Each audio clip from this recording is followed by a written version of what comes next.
Nabi Isa alaihissalam terkenal sebagai seorang nabi yang sangat zuhud. Suatu hari, ada seorang lelaki Bani Israel mendatangi Nabi Isa.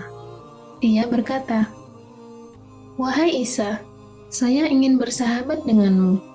Izinkan saya selalu bersamamu." Nabi Isa berkata, "Baiklah, marilah berjalan mengikutiku." Beberapa waktu lamanya, mereka berjalan menyusuri sungai. Lelaki itu tampaknya merasa lapar. Nabi Isa mengajaknya beristirahat, dan beliau tiba-tiba mengeluarkan 3 potong roti dari balik baju beliau yang kumuh. Entah kapan beliau membelinya, atau sejak kapan beliau menyimpannya di balik baju tersebut. Padahal dengan kezuhudannya, beliau tidak pernah menyimpan makanan atau harta apapun kemanapun beliau pergi. Nabi Isa menaruh 3 potong roti itu di depan mereka berdua. Beliau makan 1 potong, dan lelaki itu ikut makan 1 potong juga. Tersisa 1 potong yang dibiarkan begitu saja. Nabi Isa turun ke sungai untuk minum air. Ketika beliau kembali, sepotong roti yang tersisa itu sudah habis. Nabi Isa bertanya, "Siapakah yang mengambil sepotong roti itu?" "Saya tidak tahu," sahut lelaki itu. Nabi Isa memandangnya sesaat dengan tajam, kemudian mengajaknya pergi melanjutkan perjalanan. Beberapa waktu lamanya perjalanan, mereka tiba di pinggiran suatu hutan. Beliau melihat seekor rusa dengan 2 ekor anaknya. Lalu beliau memanggil salah satu anaknya. Setelah anak rusa itu mendekat, beliau menyembelih dan membakarnya. Mereka berdua memakan daging rusa hingga habis. Setelah itu, Nabi Isa memanggil anak rusa tersebut, dan dengan izin Allah, tulang belulangnya dengan tiba-tiba telah kembali menjadi anak rusa yang utuh dan berlari kembali ke induknya. Lelaki itu hanya bisa memandang dengan perasaan takjub. Nabi Isa berkata kepada temannya, "Demi Allah yang telah menunjukkan padamu bukti kekuasaannya ini, siapakah yang mengambil sepotong roti yang ketiga itu?" "Saya tidak tahu," kata lelaki ini, masih bertahan dengan jawabannya yang semula. Lagi-lagi Nabi Isa hanya memandangnya sesaat dengan tajam, kemudian mengajaknya melanjutkan perjalanan. Tidak lama kemudian, mereka terhalang oleh sungai yang cukup lebar. Tidak ada tukang perahu atau rakit yang bisa dimintai tolong. Maka Nabi Isa memegang tangan lelaki itu dan menuntunnya berjalan di atas permukaan air dengan tenangnya. Ketika telah sampai di seberang, beliau berkata lagi, "Demi Allah yang telah menunjukkan padamu bukti kekuasaannya ini, siapakah yang mengambil sepotong roti yang ketiga itu?" "Saya tidak tahu," kata lelaki itu, masih saja bertahan dengan jawabannya. Seperti sebelumnya, Nabi Isa hanya memandangnya sesaat dan mengajaknya meneruskan perjalanan. Tiba di tengah hutan, mereka beristirahat. Nabi Isa mengambil segenggam tanah, dicampur dengan kerikil, dan mengepalnya menjadi 3 bagian sama besar. Setelah itu beliau bersabda, "Dengan izin Allah, jadilah kalian emas." 3 gumpalan tanah itu menjadi emas. Lelaki itu tampak berbinar-binar matanya.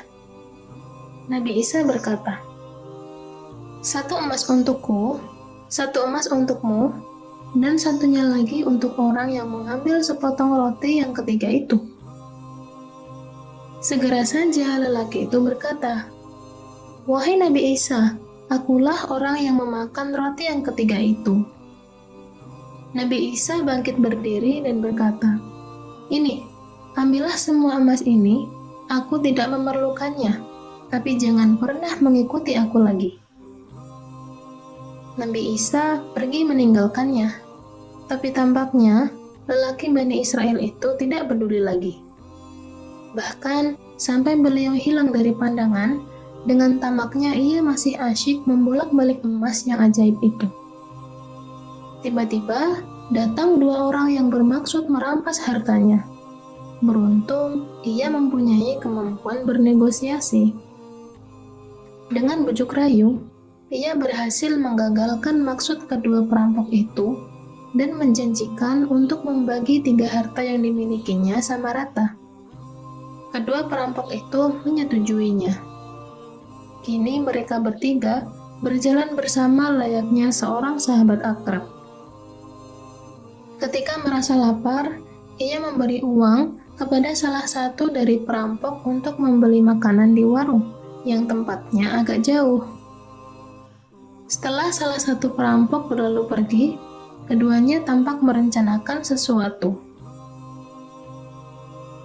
Lelaki Bani Israel itu berkata, "Untuk apa kita mesti membagi 3 harta ini? Sebaiknya kita bagi untuk kita berdua saja. Jika temanmu itu datang, kita bunuh saja ia. Bagaimana menurutmu?" "Ide yang brilian.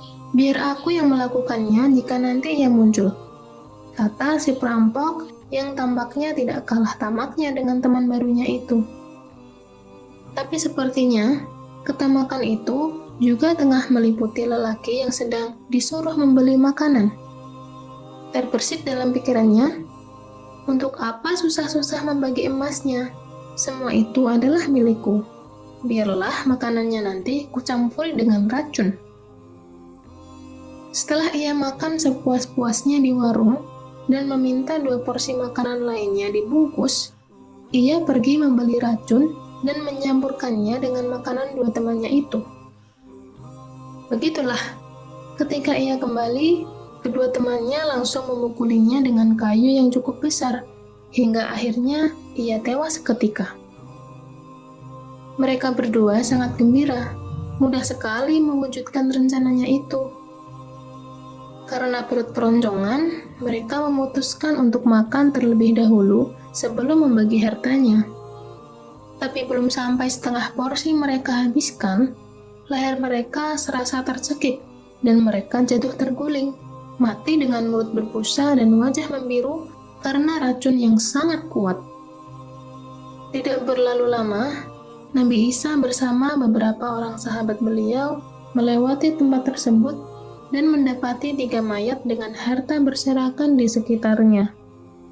Beliau mengenali satunya sebagai orang yang pernah mengikuti beliau itu. Beliau berpesan kepada sahabat-sahabatnya, "Inilah contoh akibat tamak kepada dunia. Hendaklah kalian berhati-hati dengan harta dunia ini.